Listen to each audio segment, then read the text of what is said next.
em relação ao mensalão, que não tem nada a ver com Lava Jato, né? Foi um escândalo anterior. O senhor compartilha da tese segundo a qual o mensalão perto do orçamento secreto é algo negligenciável? Veja, eu não falaria negligenciável, eu falaria o seguinte: o mensalão, a meu ver, e eu fui da CPI dos Correios e tive uma postura bastante incisiva naquela época como deputado, era claramente uma situação de caixa 2 eleitoral. Evidentemente, existiram situações indevidas, ilegais, porque a Caixa 2 eleitoral em si é indevida e ilegal.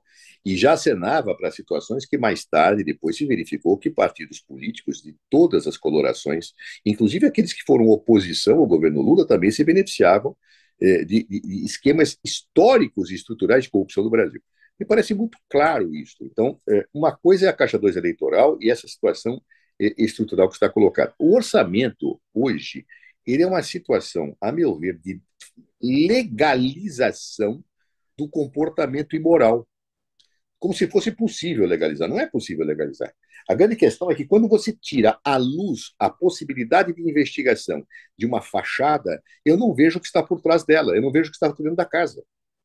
E isto é gravíssimo. Ou seja, eu estou criando uma parede institucional para a legitimação do imoral e do ilícito.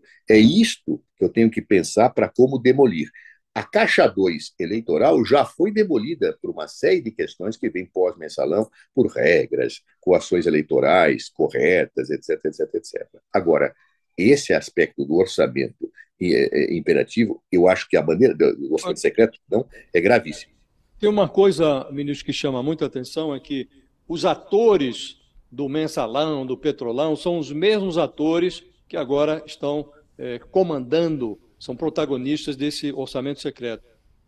Personagens que ontem estavam envolvidos em escândalos associados ao PT estão agora do lado do Bolsonaro. Valdemar Costa Neto, que foi preso, é o presidente do partido do Bolsonaro, o Arthur Lira e o Ciro Nogueira eram do PP, que apoiaram o Bolsonaro até romper com a Dilma. O que eu lhe pergunto é, na perspectiva de vitória do ex-presidente Lula, na eventualidade dele retornar ao poder, ele terá condições de, negociando com esses mesmos personagens, já velhos conhecidos do PT, de fazer retroagir esse orçamento secreto? Você acha que é possível fazer com que a pasta de dente volte para o tubo?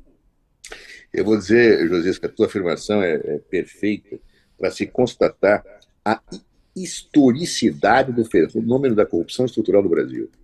Ou seja, ela está intrinsecamente associada ao problema da governabilidade. Intrinsecamente associada, infelizmente associada, e causada por um sistema político anacrônico, por uma série de questões que nós, seguramente, se vocês quiserem um dia, a gente marca um papo só sobre isso. Mas a grande verdade é que há uma historicidade nisso. Isso faz com que alguns atores sejam os mesmos dentro dessa historicidade. Ou seja, a história é a mesma. Um governo, para obter a governabilidade, precisa fazer certas concessões, e estas concessões acabam implicando em presença em cargos, em emendas secretas, e isso é perverso para o país. Então, eu pessoalmente acredito que qualquer. Não é presidente Lula, não. Talvez o único que não tenha dificuldade seja Jair Bolsonaro. Porque ele vai manter essa estrutura porque foi ele que a legitimou e a criou para não cair, para não ter um processo de impeachment contra ele. Chegou um momento em que ou se ajoelhava ou cedia, ele cedeu. Claro. Qualquer outro presidente terá extrema dificuldade para vencer isso. Razão pela qual eu acho que o governo Lula, ou qualquer governo que venha a seguir, eu acho que será o governo Lula, deverá ter prioridade, não é zero, é -1 para a reforma política.